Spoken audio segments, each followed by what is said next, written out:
Hey guys, welcome back to my channel. So today right here I have with me the Infinix Hot 11s, as you can see right here, and I have been using this phone for at least for a month, and and this phone has been my daily driver, and I have given you the unboxing video of this phone, and I have given you my full review about this phone. And now in this video I'm gonna give you my opinion about this phone's gaming performance, and the benchmarks and all that, what the benchmarks show you and what the actual performance of the phone is. So I'll show you the benchmarks. I've installed a lot of games on it, and I'll give you my overall opinion about it. So I've ran a few benchmarks on it, as you can see right here. I'll bring it up close. As you can see, the score is around 370 ish, and like if you take the average, and the multi, that's the single score, that's the single core score. But if you look at the multi core, it fluctuates. It has almost a 40 points, 40 level of in difference. Like at some points it's at 120, 1 2, it's the 1218, and at some points it's almost reaching 1292. So you can see that's a huge difference.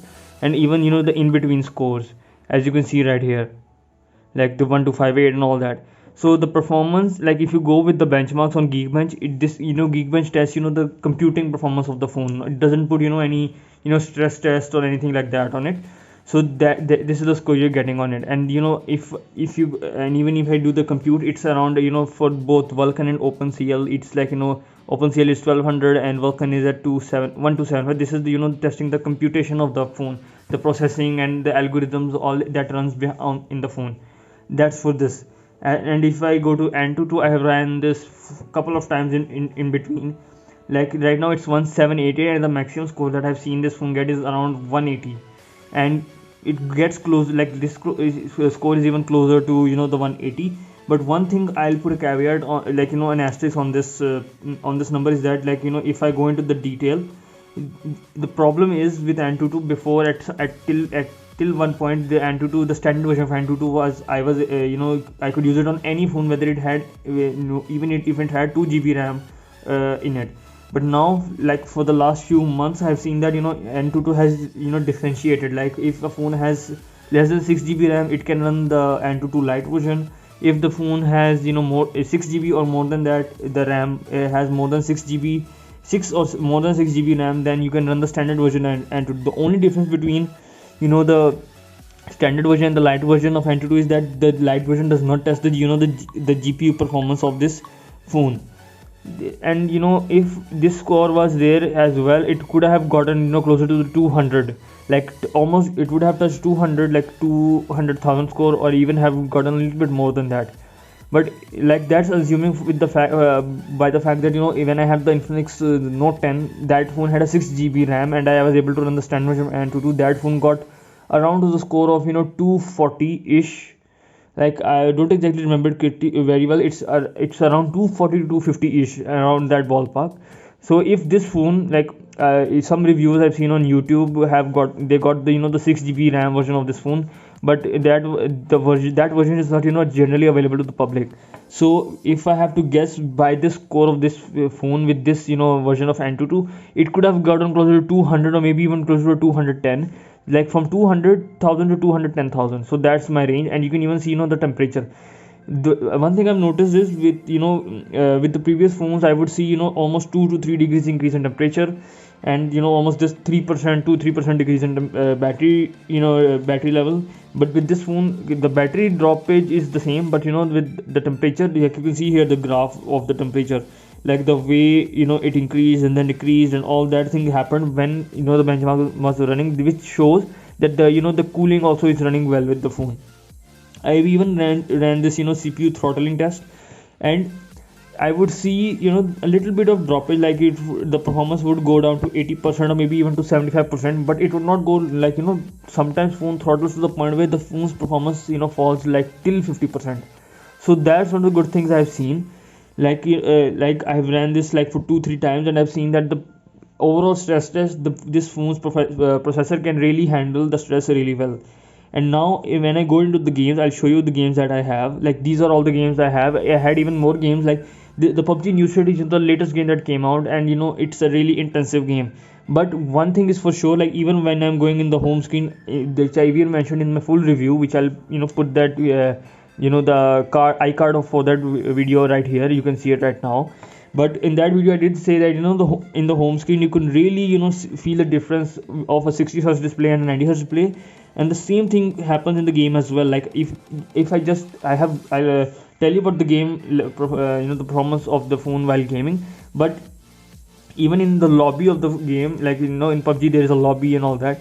Even in that you can really clearly see a difference, when you're trying to play a game, like just analyzing the character and all that. You can really feel like the phone is running smoothly. There is no stuttering, no hanging. But for me, what I have noticed is on normal PUBG is that it's not that smooth. Maybe because it supports a lot of games. Even this game is supported on a lot of phones. But I feel like this game, the PUBG New State, this version of PUBG really takes advantage of the 90 hertz display refresh rate. Even though there's no way I could test this on the phone, like having some FPS running on it or something like that, or maybe but overall, like I've used I have played PUBG on different phones. It's mostly on the 60 hertz display refresh rate. I could really feel the difference right here. Like the game has started like this, like simply as doing this, there would be some stuttering, some delay and all that.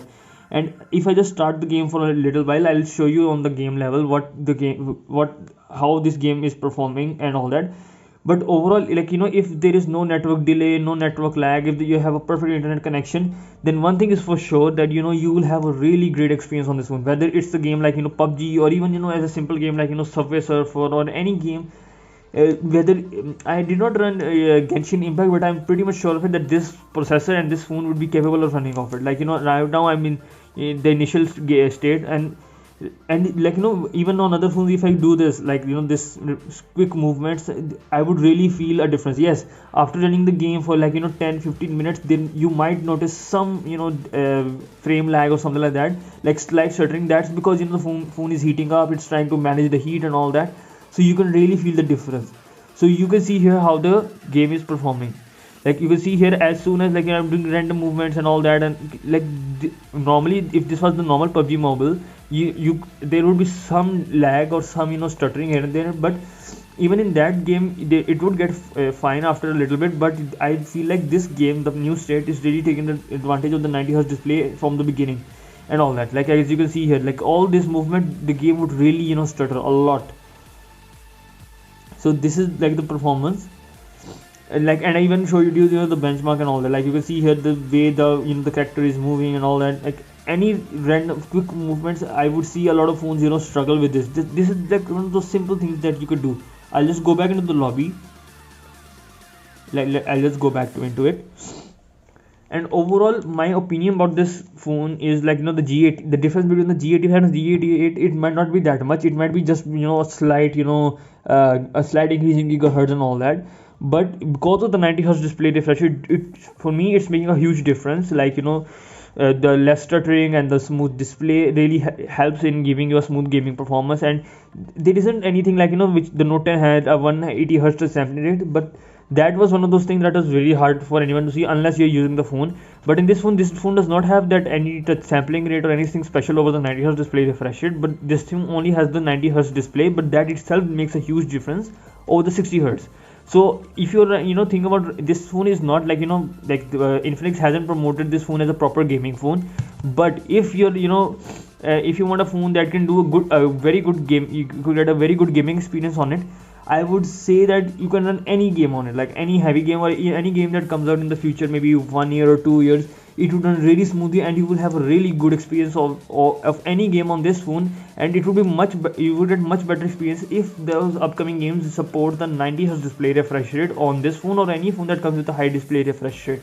So I would say my final opinion about this phone is that if you are thinking about this phone from this video, you can really get an idea of how this game performs. Like because if the phone can perform really well during gaming, you can really expect a good performance or good experience while using the phone for normal usage. And if you're a gamer, then this phone is really good for you. You'll have a really good experience on it. This phone has a stereo speaker, so that also enhances the gaming experience.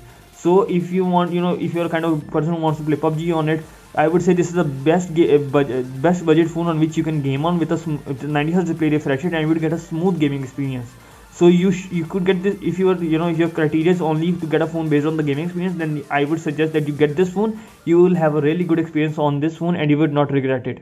So that's all for today. Thank you. Allah Hafiz.